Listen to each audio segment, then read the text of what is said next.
আছো তোমরা সবাই? আশা করছি যে যেখানে আছো সবাই খুব ভালো আছো। আর আমিও খুব ভালো আছি। এখন বাজে সকাল 6টা। আমি এই সবে ঘুম থেকে উঠলাম। তো আমাদের এই গ্রামের দিকে কিন্তু বেশ ঠান্ডা পড়েছে, দেখে বুঝতেই পারছো যে সোয়েটার পরে বেরিয়ে পড়েছি। তো চোখে মুখে জল দিয়ে দিলাম, আর তার আগে আমাকে এই যে এইখানটা জল দিয়ে দিতে হবে। কালকে এইখানটা প্লাস্টার করা হয়েছে। তোমাদের দাদাভাই কালকে বিকালে এটা ইট পেতে দিয়ে আর একটু বালি সিমেন্ট দিয়ে হালকা করে প্লাস্টার করে দিয়েছে। পরে এখানটা পাথর বসানো হবে, টাইলস বসানো হবে। আর সামনে এই ফুল গাছ লাগানোর জন্য জায়গাও করে দিয়েছে কালকে। আর গাছ কিনে এনেছে, দুপুরবেলা কিনে এনেছে। তারপর তোমার দাদাভাই কালকে বিকালে কলকাতায় চলে গেছে, এইখানটা প্লাস্টার করে দিয়ে কলকাতায় চলে গেছে। তা আমাকে বলে গেছে যে তুমি লাগিয়ে দিও, ওনার আর টাইম হলো না। আজকে সকালে খুব তাড়াতাড়ি ঘুম থেকে উঠেও দেখো ঘরের কাজ শুরু করতে অনেকটাই দেরি হয়ে গেল। এখন বাজে সকাল 8টা। তো 2 ঘন্টা আমি সোনুকে পড়াতে বসে গেছিলাম। তো ওর তো আর 2-3 দিন পরে পরীক্ষা, সেই জন্য ভাবলাম আগে পড়িয়ে নিই, তারপরে ঘরের কাজগুলো করব। আর এগুলো দেখো এমার্জেন্সি লাইট, আমাদের যখন কারেন্ট চলে যায় না তখন এই লাইটগুলোই আমাদের অনেক কাজে লাগে।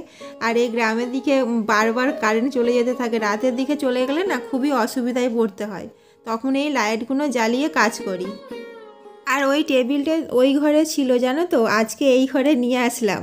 এই ঘরে যে ছোট টেবিলটা ছিল সেটা ওই ঘরে করে টিভিটাকে রেখেছি। আর এখানে সোনুর বই খাতা রাখতে না খুবই অসুবিধা হতো।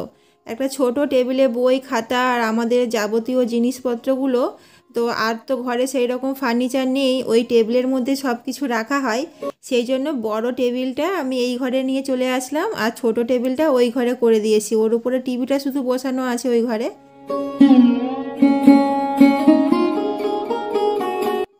আর দেখো এই রুমটাও আমাদের রেডি হয়ে গেছে। এই ঘরটাতে বাবা ঘুমায়। আর এই ঘরটাতে শুধু কাঁচের যে স্লাইডিংগুলো ওইগুলোই লাগানো হয়নি, তো অর্ডার দিয়েছি। পুজোর আগে অর্ডার দিয়েছি, এখনও লাগাতে আসছে না জানো তো, বলছে আরও 1 সপ্তাহ সময় লাগবে। আর এই রুমটা পুরো কমপ্লিট হয়ে গেছে, শুধু রং করা বাকি আছে। তো এইটা হচ্ছে আমার শাশুড়ি মায়ের রুম। এই রুমটা আমি তোমাদের কোনোদিনও দেখাইনি। তো আমার শাশুড়ি মা সবসময় শুয়ে থাকে সেই জন্য। আর শাশুড়ি মা তো এখন বাড়িতে নেই, ননদের বাড়িতে গেছে। তো আজকে 20-22 দিন হয়ে গেল। তো মা এই 2-1 দিনের মধ্যেই বাড়ি চলে আসবে জানো তো। মা নেই না, ঘরটা একদমই ফাঁকা ফাঁকা লাগছে, কি একটুকু ভালো লাগছে না। তো ফোন করেছিলাম, মা বললো 2-1 দিনের মধ্যেই বাড়ি চলে আসবে।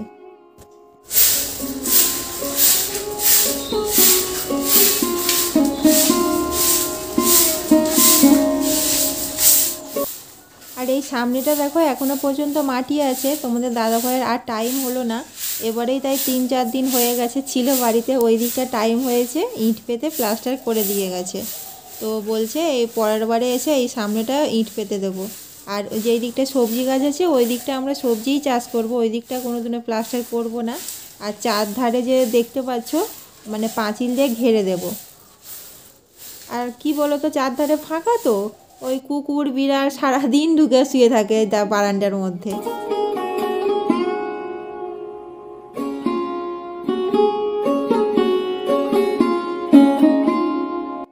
আর আমাদের এই ডাইনিং হলটাতে মার্বেল বসানো হয়েছে, এখনও পর্যন্ত পালিশের কাজ হয়নি। তো ও যে মিস্ত্রিরা কাজ করেছিল ওরা বলেছিল 15 দিন পরে মানে পালিশ করে দেবে। তো সেই মিস্ত্রিদের ফোন করছি, ফোন তো আর ধরছেই না, মানে ওরা মনে হচ্ছে আর পালিশ করতে আসবে না জানো তো। তো আমরা আবার নতুন মিস্ত্রি ঠিক করেছি, তো ওরা বলছে আবার কিছুদিন পরে কাজ করবে, তখন পালিশটা করে দেবে। এসে রেশন ধরতে যাবি? হ্যাঁ, কটার সময় আসবি?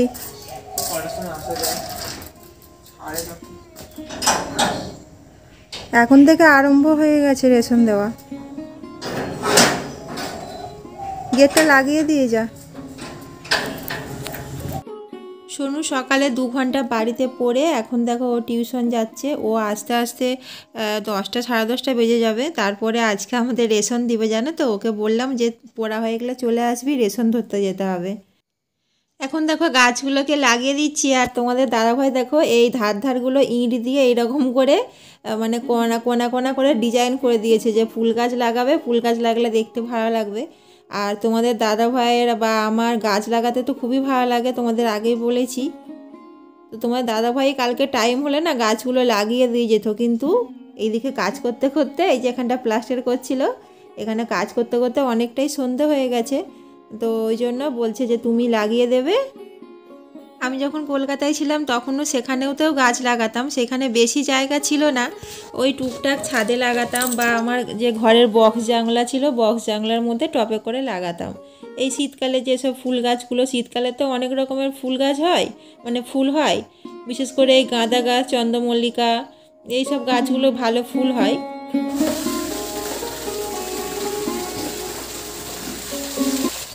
বাসনগুলো ধোয়া হয়ে গেছে, তারপরে দেখছি ট্যাঙ্কিতে জল নেই। এখন দেখো জলটাও ভরে নিচ্ছি। তো একটা বালতি খালি ছিল, একটা বালতি খাবার জলটা ভরে নিলাম, আর এই গামলিটাতে সোনু স্নান করা জলটা ভরে নিয়েছি। তো এইখানটাতে আমাদের ভালো রোদ্দুর লাগে, তো রোদে বসিয়ে রাখবো, জলটা যখন স্নান করবে তখন গরম হয়ে যাবে।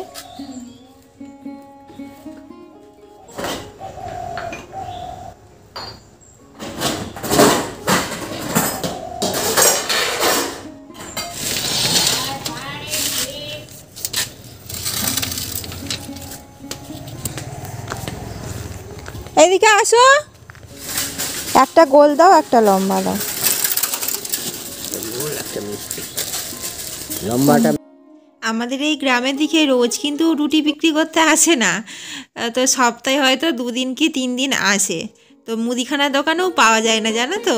রুটি কিনতে গেলে বাজারে যেতে হবে, বাজারে এখান থেকে 30 মিনিট সময় লাগে বাজারে যেতে, সেই জন্য রুটি খাওয়াও হয় না সব সময়। তো সকালবেলা ওই জন্য মুড়িই খাওয়া হয় বেশিরভাগ। এখন দেখো আমার জন্য চা করে নিয়েছি, আর রুটিটা একটু বাটার দিয়ে একটু টোস্ট বানিয়ে নিলাম। নামা নামা নামা, আটার ব্যাগটা নামা,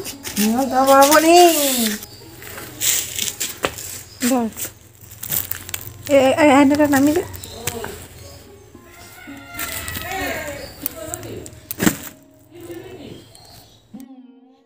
সোনু টিউশন থেকে এসে রেশন ধরে নিয়ে চলে এসেছে। দেখো চাল আমাদের অনেকটাই হয়, আমাদের 4-5টা কাঠ, মাখে নিয়ে 5টা, তো আমাদের 5টা কাঠের 15 কিলো চাল হয়। তো চালটা এরকম দিয়েছে, আর এই চালটা যেন তো আমরা মুড়ি ভাজাতে দিই, মুড়িটাও অনেকটাই লাগে। আর আটা দেয় 12 প্যাকেট, তো সারা মাস হয়ে যায়। আর ভাতের চাল তোমাদের দাদাভাই কিনে দিয়ে যায় 1 বস্তা করে।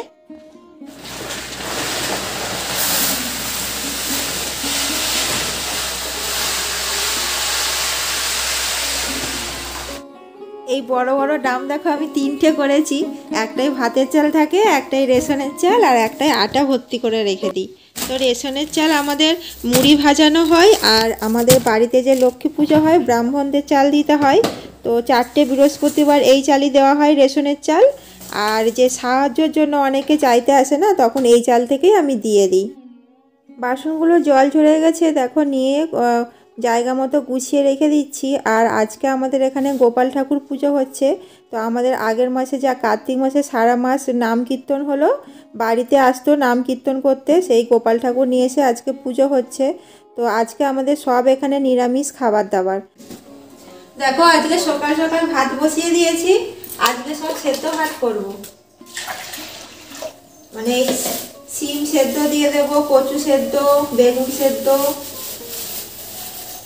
এই দেখো ভাতের সাথে সেদ্ধ দিয়ে দেবো। আর কচু সেদ্ধ দেবো, বাবাদের কচু এনেছিল।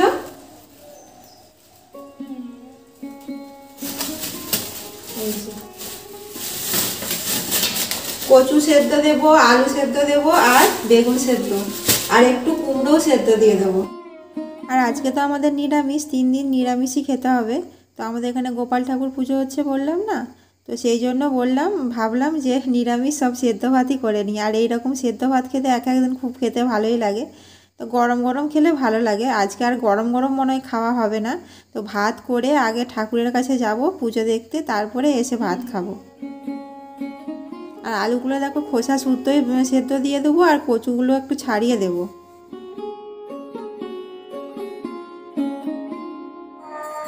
এখন দেখো ভাত রান্না করে আর ঠাকুরের কাছে চলে এসেছি, আর কত সুন্দর ফুল দিয়ে সাজিয়েছে। আর এখানে নাম কীর্তনও হচ্ছে, কালকে রাতে তো অনেক বড় দল নাম মানে কীর্তন হয়েছে। এখন এখানে 1-2 ঘন্টার মতো থাকবো, তারপরে বাড়িতে গিয়ে ভাত খাবো।